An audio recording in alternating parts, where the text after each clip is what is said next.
Before we begin, take a moment, breathe in, let the world soften around you. Hello, dear listener, and welcome in the quiet temple town of Dharmasthala, where bells echo through sacred halls and sandalwood lingers in the breeze. A deeply unsettling truth has begun to stir from beneath the earth. This is not a tale of ghosts, and yet it is haunted. Over 2 decades, whispers were buried, along with bodies no one asked about, stories silenced, names never spoken. But now, one man, once a quiet worker in the shadows of the holy town, has stepped forward. With shaking hands and heavy heart, he has revealed what he claims to have seen and done. He says he buried them, young girls, women, innocence. And as the earth is disturbed and bones rise to the light, questions long buried begin to breathe. Who were they? Why were they never missed? And who knew? In this story, we won't shout. We won't sensationalize. We will simply walk slowly, step by step, through the memories, the silences, and the courage it takes to speak the unspeakable. So, if you believe in the power of truth, of stories that need gentle voices to be heard, please take a moment to like this video and subscribe to this channel, because together we can hold space for those who are forgotten, and maybe, just maybe, give them peace. Now, let us begin. Whispers beneath the soil. The Dharmasthala Burials, the early light filtered through the canopy of erica palms, painting the forest floor in muted shades of gold and green. Morning in Dharmasthala was always quiet, holy, even. A place of pilgrimage, a sanctuary. But on this particular morning, silence carried a different weight. At the edge of a clearing, a man in his 60s knelt by the soil. His skin was darkened by years of sun. His palms cracked like the ground he touched. His eyes were quiet pools of something deeper than grief, perhaps regret, perhaps exhaustion. He didn't say much. He didn't have to. In his hands, wrapped carefully in cloth, were fragments of human bones. Some were small, too small. Others were weathered by time, brittle, turning to dust at the edges. He had brought these remains himself, not as a criminal flaunting his deeds, but as a man seeking some strange kind of redemption. His name is still hidden from public record. For now, the world knows him only as the Witness. A former sanitation worker, he had spent the better part of 2 decades in the service of powerful figures in Dharmasthala. Not just the temple, but those behind it, the machinery that keeps spiritual power running, quietly and efficiently. He said he had been summoned at night, called to remote clearings or unused grounds behind the town. Sometimes he arrived by foot, sometimes in vehicles not marked for the public eye. What he was asked to do, he said, was always the same: dig a hole, bury what was brought. They were already dead, he whispered in a court deposition. Some had bruises. Some were bleeding. Most were young, very young. Between 1995 and 2014, he believes he buried more than 100 bodies. Why didn't he speak before? That question has echoed across Karnataka, whispered in homes and asked aloud in courtrooms. Why now? Why wait decades? His answer was simple. I was afraid. He lived in fear of those who gave the orders, men he never named, whose voices were familiar but faceless in his memory. They had influence, money, political shelter, the kind of protection that ensured no one asked too many questions, even when someone vanished without a trace. Over the years, the weight of what he'd done became harder to carry. He began collecting pieces, bones, fragments, photos. He hid them in an old sack, unsure if he'd ever be brave enough to come forward. Then, earlier this year, he walked into a police station in Belthangadi, his face wrapped in cloth, trembling but resolute. And everything began to change. Police, at first, were stunned. A man bringing bones? In a bad? And confessing to 100 secret burials? They didn't dismiss him. Not this time. Maybe it was the bones themselves. Maybe it was something in his eyes. They followed him back to the places he remembered. A grove behind an old structure. A patch of unused land near a water body. He pointed out the spots, dug lightly with a stick, and then earth gave way to fragments, bone, teeth, the past, rising through red soil. A forensic team was called. Evidence seized. An inquiry opened. In a closed courtroom under tight security, he recorded his statement under Section 183 of the Bharatiya Nagarik Sarasha Sanhitan, an equivalent of India's former CRPC, Section 164. His lawyers were not allowed to accompany him into the chamber. Still, he spoke. His voice was low, measured, but unwavering. He asked for one thing, protection, not for himself alone, but for his wife, his daughter, and his grandchildren. He feared retaliation. He knew names, even if he hadn't spoken them. Yet, and the court listened, the Karnataka State Witness Protection Scheme, 2018, was invoked swiftly. He and his family were moved to a secure location. Police escorts were assigned. Phones confiscated. Identities blurred. The man had become both a whistleblower and a key to unraveling one of the most haunting stories in recent Indian history. But this was only the beginning. Because if what he said was true, if women and girls were buried without record or inquiry for years, then this wasn't just a case of murder, Dot. It was a systemic silence. Back in Dharmasthala, the atmosphere shifted. This wasn't the kind of scandal the temple town had ever known. Tourists and pilgrims still came offering prayers, bowing before deities, feeding the poor. But under that calm, the air had changed. Locals whispered of long-lost daughters, of nights when screams were heard, but no one dared to speak. Activists and independent journalists began arriving. Some villagers, quietly at first, said they weren't surprised. They spoke of girls who vanished, often migrant workers, some domestic help. They would just disappear, one woman said. And no one came looking. No one ever filed reports, because in places like these, silence can be sacred too. Meanwhile, legal experts stepped forward, urging swift and transparent investigation. Every hour that passes, said one advocate, risks the destruction of evidence. This is a case of public trust. Human rights groups demanded independent oversight. A retired judge proposed a special commission. Social media lit up with outrage, but also doubt. Could one man's word bring down decades of buried secrets? Perhaps, but it would take more than truth. It would take courage, and the witness, whether broken or brave, had taken the first step. As forensic experts examine bones and match DNA, the rest of the story is still surfacing quietly, like breath through the forest. Authorities promise justice. The public waits, and somewhere, the witness sleeps under guard, his dreams heavy with names he never knew, and voices he can never forget. The ground doesn't speak, but it remembers Dot in the cool, red soil of Dakshina Kannada. Stories linger, not in words, but in the texture of what lies beneath. The people of Dharmasthala have walked that soil for generations. Most never knew what it held. Now, the land is giving up its silence. Forensic officers arrive in the early light. Their boots leave impressions in soft earth, right beside the footprints of the man who led them here. He watches quietly from a distance, hidden behind tinted glass, a protective detail on either side. They dig in measured movements, no machines, no noise, just gloved hands and gentle brushes. They know what they're looking for.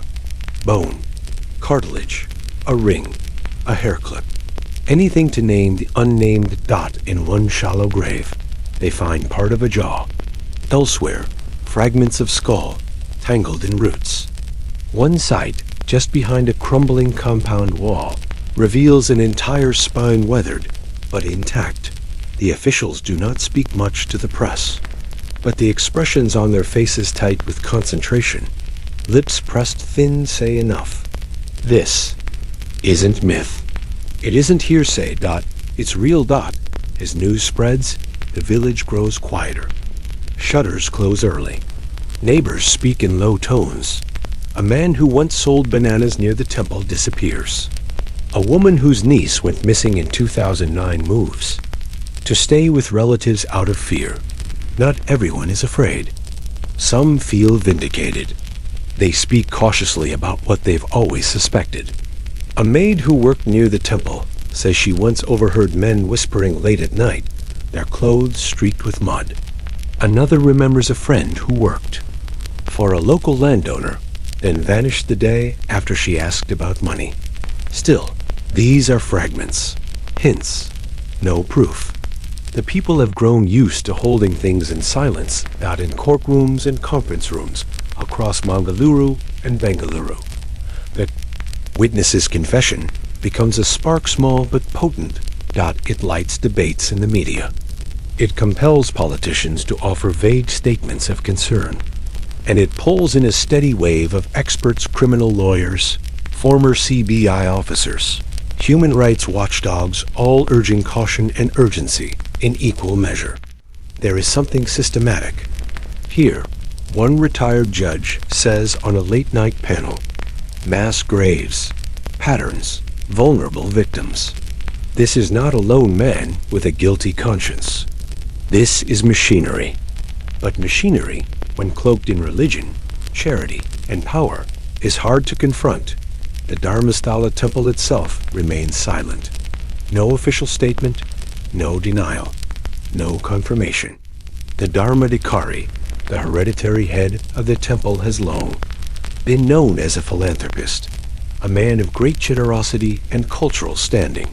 For many, this makes the allegations harder to believe. How could a place so holy, so woven into the spiritual fabric of the state, harbor such darkness? But that's the thing about evil, it doesn't always wear horns. Sometimes it wears incense. Sometimes it feeds the poor with one hand while burying girls with the other. The forensic team returns day after day.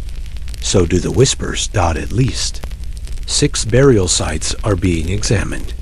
2 have already yielded remains, one of a child, aged roughly 12, the other of an adult woman. The child's skull, signs of trauma. The woman's pelvis has fracture lines inconsistent with natural death. DNA testing is underway. Experts will compare results with missing persons databases, though few expect matches. The people buried here were not those who made headlines. They were the forgotten, the undocumented, perhaps trafficked, perhaps abandoned. No one came looking. That's why they were chosen. Back in the secure house on the edge of the district, the witness sits alone in a room with no windows. His family stays in another wing, under constant watch. The police treat him as both asset and liability. He has been told to rest, to remain silent until further notice. But silence is what brought them here. He finds himself speaking to shadows, to memories. He remembers their faces, not clearly, but enough. A red scarf, a broken sandal, a girl with a small tattoo on her wrist, a child with a scratch on her cheek. He sees them when he closes his eyes. Reporters have begun calling him the gravedigger. It's a word that cheapens his part in the story. He doesn't correct them, he can't.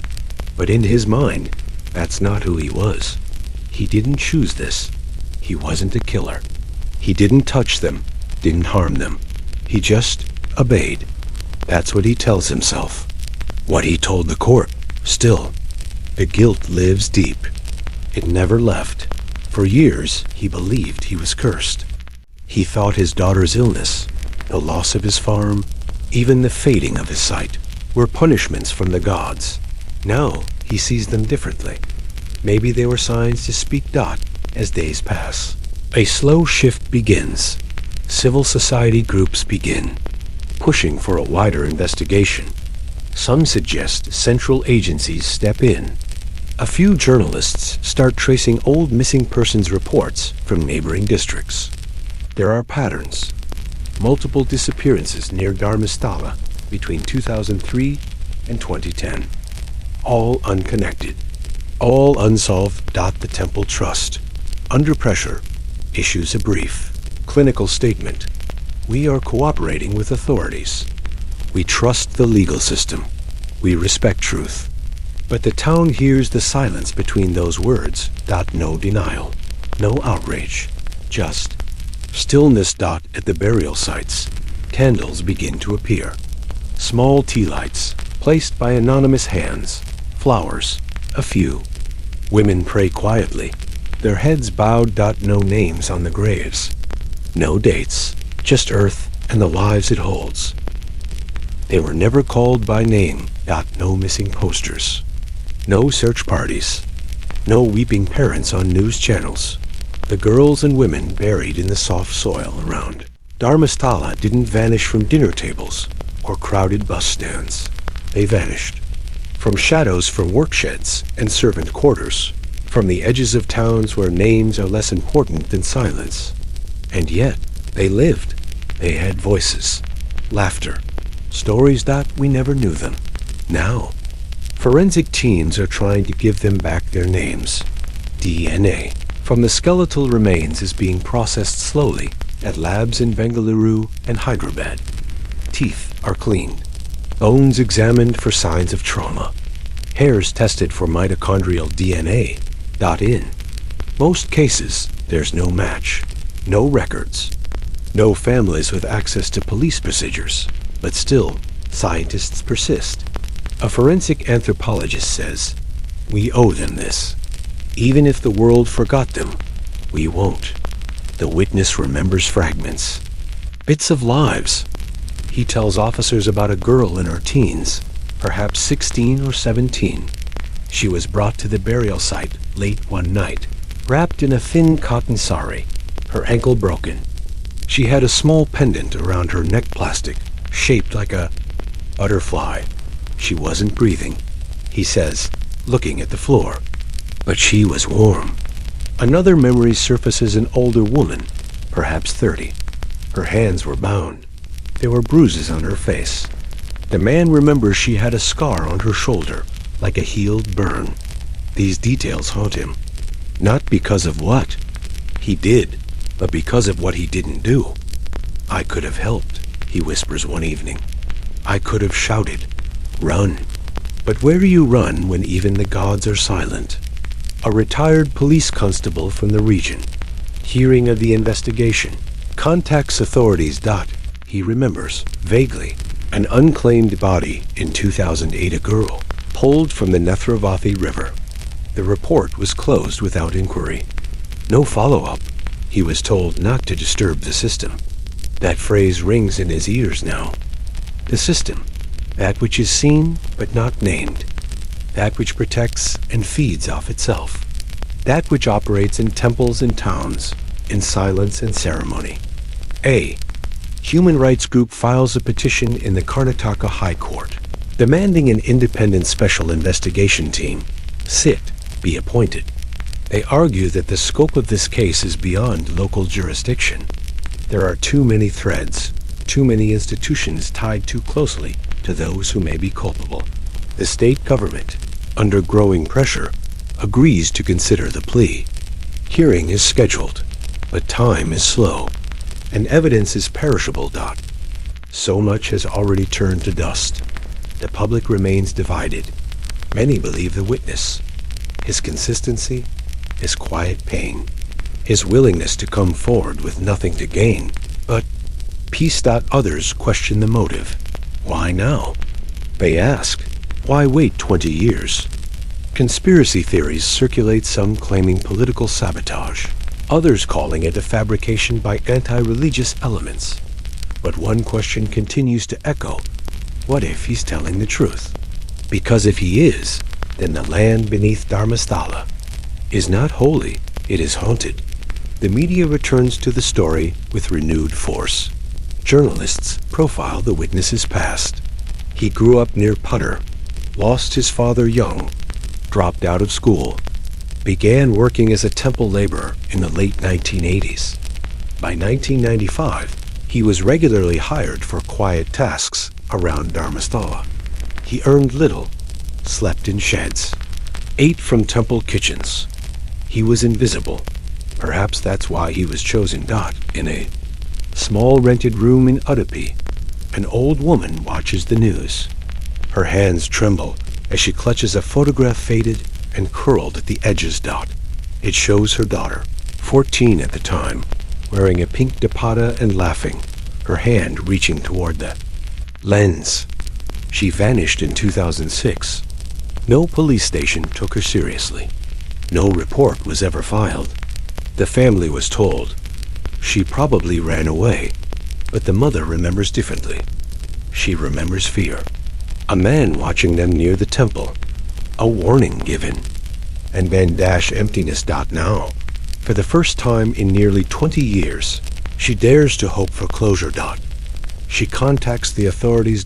Another woman, a former social worker, comes forward.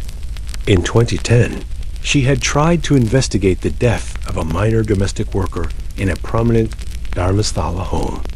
She was warned off. Her organization received veiled threats. She left the state soon after. I buried it, she says now, like he did. Not with shovels, but with silence. As evidence mounts, a picture emerges not of spontaneous evil, but of routine violence. Victims chosen for their voicelessness. Crimes committed under the illusion of invincibility. And systems built not to protect life, but to preserve reputation. This is not the story of a single man with a shovel. It is the story of a culture that allowed it.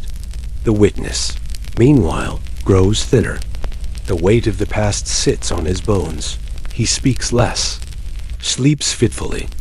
He asks for the names of the girls they've found. But there are none yet. Just numbers, tags, case files.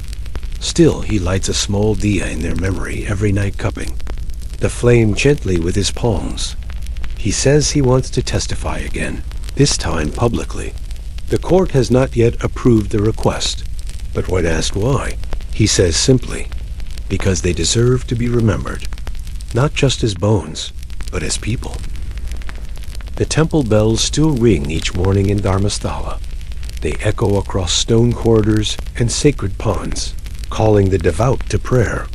The clang of metal on metal stirs incense in the air, blending with the scent of jasmine and dida. To the pilgrims, little has changed.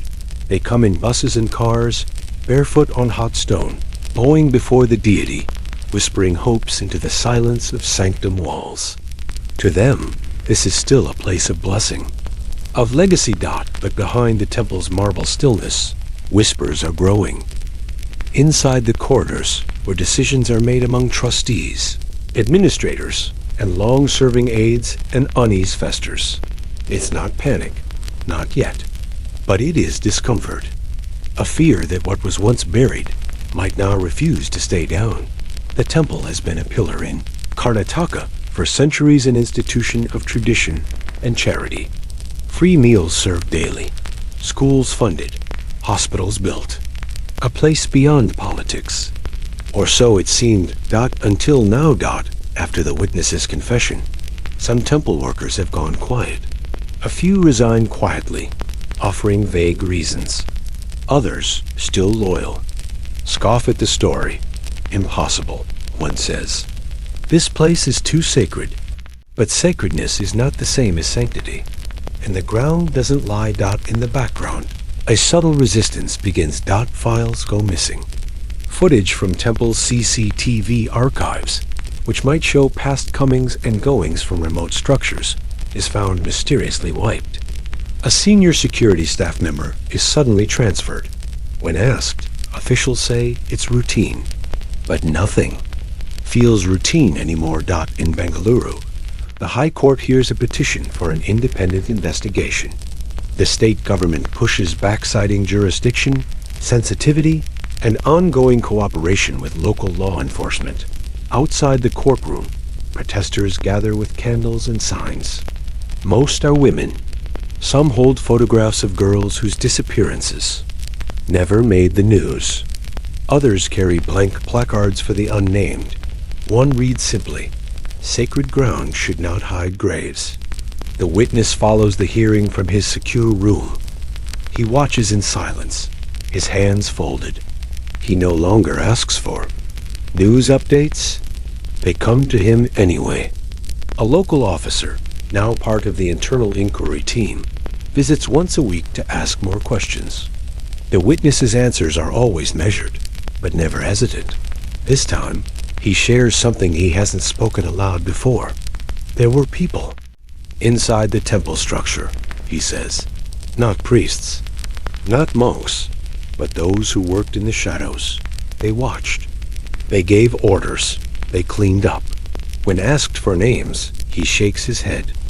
I don't remember all, but I know their eyes. A quiet audit begins. Behind closed doors, officials from the crime branch and the State Intelligence Wing review temple records, mostly land deeds, employment records, vehicle logs. One document catches attention. A 2007 transport log showing a vehicle registered to the temple, used repeatedly to visit a forested property 7 kilometers outside town. The same land where one of the graves was found. The vehicle was never declared for public use. Why was it there? The answer is swallowed in official replies. Investigation ongoing. But questions multiply. Why were dozens of young women employed over the years without formal contracts? Why were some dismissed abruptly with no paperwork? And why, when families came asking, were they told to check the hospitals or maybe the coast? A quiet voice from inside the temple administration. A woman who once handled personnel files leaks. A copy of a ledger to journalists. Some names are circled. Most are missing. As media pressure grows, so does retaliation. A freelance reporter from Mangaluru receives anonymous threats. His bike is set ablaze outside his apartment. Lawyer working pro bono for the witness's family is tailed for days. Before withdrawing from the case, the message is clear. Stay quiet. But not everyone does. A former assistant cook at the temple kitchen, now retired, speaks to the press. She recalls a night in 2010 when she was told not to report to work. The kitchen was closed, all the lights off. No one said why. Later, she heard there had been a cleaning. She always thought that meant pest control. Now, she isn't so sure. Among the public, opinion shifts slowly. Some still defend the institution. They say faith should not be tarnished by one man's guilt. But others, especially the younger generation, demand accountability. If the temple has nothing to hide, a college student says in a viral video, why not let the truth come out? Video garners over 1 million views in a week. The comments are flooded with stories, small but chilling, of young women who worked there and never came home. Through it all, the witness waits. He grows weaker. Doctors say stress is eroding his health. He barely eats. He sleeps in fits. Sometimes he mumbles names in his sleep names, even he doesn't remember fully. A counselor visits. She asks what he hopes for. He thinks a long while, then says, I want one of them to be named. Just one, so the world will believe the rest.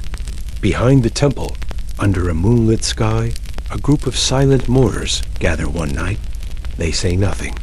They light candles near the cleared burial site. The forest around them breathes quietly. One young girl ties a thread to a nearby tree branch. It carries a small piece of paper. On it, in soft pencil, is written, May the forgotten find peace. The rain begins just after dusk, gentle at first, then steady, soaking the fields around Dharmasthala, washing over temple rooftops, and slipping through the leaves of the trees that guard the sites where bones once lay hidden.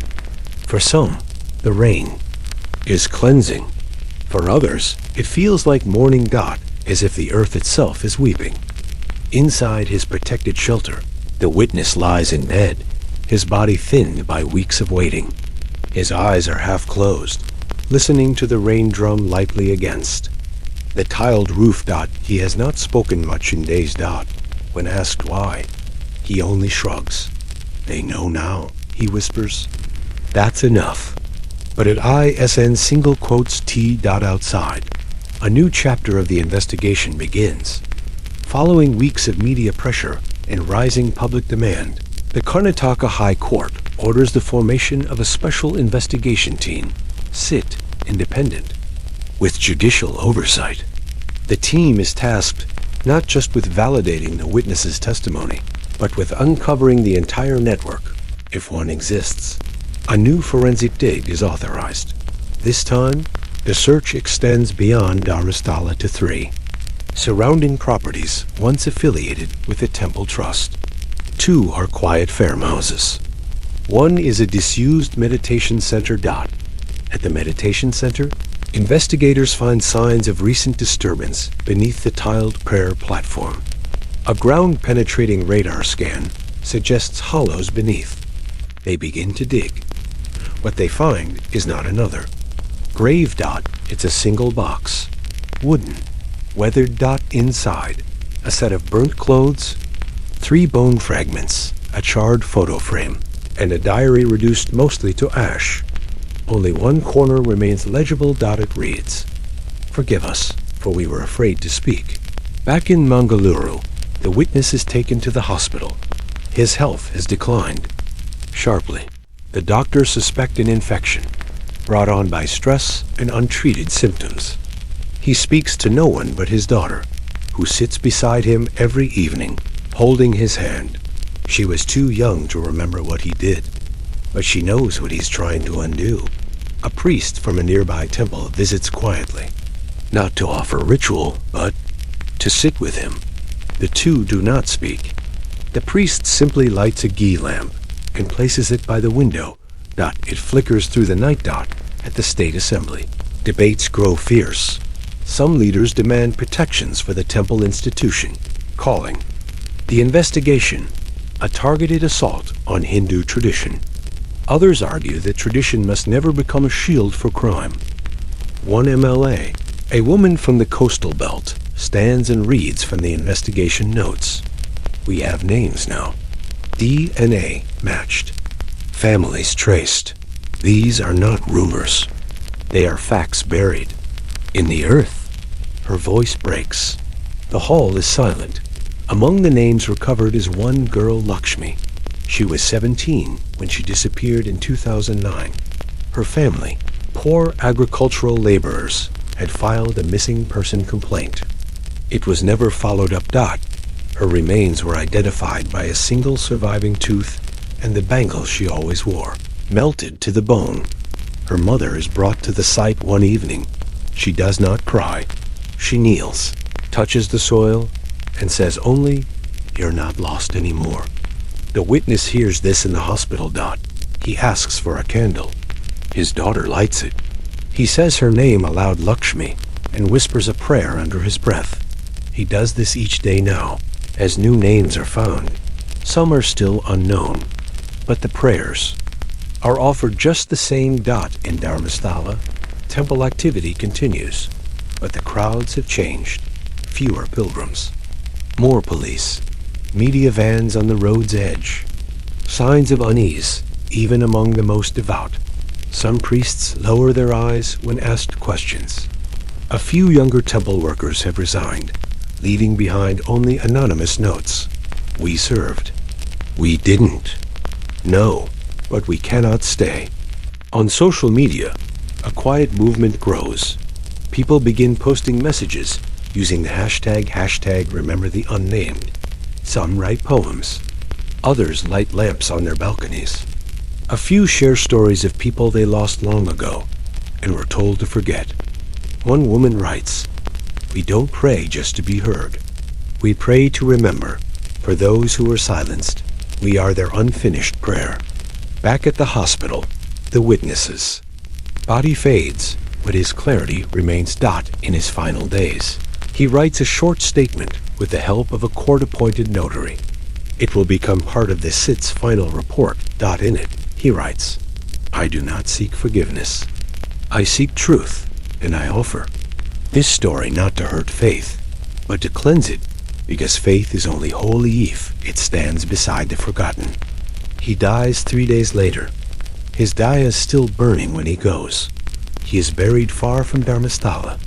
A simple grave, no rituals.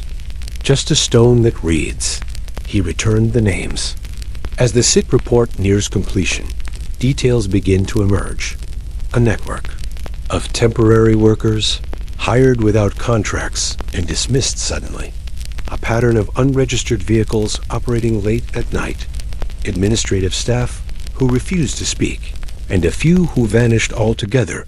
Got at least 19 probable victims. Buried across 4 sites. 7 names were covered. Dot, and 1 man who bore the weight of silence. Until he couldn't anymore, the Temple Trust issues a final statement. "We grieve for those who suffered, and offer full cooperation to truth and justice. Faith must never silence the weak.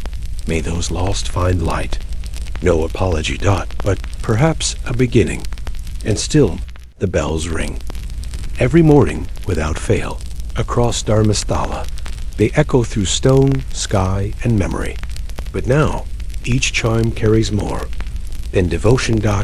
It carries the weight of names once buried, now rising like prayer. The past is never truly buried. It sleeps, perhaps. It waits beneath the surface, beneath stones, beneath time, beneath fear. But it listens. And when the moment comes, it rises not with fury, but with the quiet dignity of truth. And so it was. In Dharmasthala, the town has begun to change, though not everyone sees it yet. The buses still arrive. The temple meals are still served. But there is something different in the way people speak now. In the way they look at the trees. In the way they pause near the forest's edge. It is a silence born not of shame, but of awareness. As if the land itself now carries memory. The burial sites have been sealed, preserved as evidence and history. A small plaque has been placed at the largest of them. It bears no names, only words. "Here lie the unheard. May their silence teach us to listen." Below it, people now leave candles, flowers, bits of paper with names, some real, some imagined, some simply marked for her. In Bengaluru, the Special Investigation Team presents its final report. The document is nearly 400 pages long. It confirms what the witness said, names, cites failures, and recommends sweeping reforms to how spiritual institutions are held accountable in India. A debate begins not only in courts or parliaments, but around dinner tables and across classrooms. How do we balance reverence with responsibility? How do we love a place and still demand truth from it? Can sacredness survive scrutiny? The questions have no easy answers. But now, at least, they are being asked. Lakshmi's mother visits the site often. She sits quietly beneath a banyan tree nearby. She brings small offerings, milk, rice, sandalwood, and leaves them near the plaque. One day, she is joined by another woman, whose daughter was identified only months ago. They speak softly, and then they pray not for justice, not even for peace, but simply that their daughters are remembered. "I just want the world to know," one says, "that she lived." The temple continues its rituals, but behind the curtain, small changes take root. New oversight boards are established. Worker protections are formalized. Surveillance is monitored by an external agency. Not much is said publicly, but in quiet ways, the institution begins to reckon with its shadow. Not to erase it, but to live with it. Is for the man who started it all. The witness, his name, too, is slowly becoming known. A grassroots foundation is launched in his memory. Its mission, to protect laborers in religious spaces, and to document cases of abuse with dignity and confidentiality. They call it Jyoti, the light that remains. It is led by his daughter. Every year on his death anniversary, they hold a silent walk through the town. No speeches, no slogans. Just candles. Just memory. Far away in schools and community halls. The story is being retold, not as crime, but as parable. Teachers speak of the man who carried silence for too long, and the girls whose laughter once echoed in the spaces between shadows. They speak of courage, not the loud kind, but the quiet sort, the kind that speaks without promise of reward. A child, hearing the tale in class, asks her teacher, "Why didn't anyone help them?" The teacher hesitates. Then replies with care, "Because sometimes the world forgets to look at what it does not wish to see. But now we see. We see the way power can bend faith into fear. We see the cost of looking away. We see the resilience of truth even after 20 years of silence. And perhaps, most importantly, we see them not as bones, as data, not as nameless victims in shallow graves, but as people, girls who laughed, women who worked, souls who deserved more. They are part of this land, now not hidden, but held. And in the soft stillness of Dharmasthala, the bells still ring. But beneath their chime, if you listen closely, there is something else. The hush of a name remembered, the flicker of a candle lit for someone unknown, the unfinished prayer that now, at last, is being spoken. In full.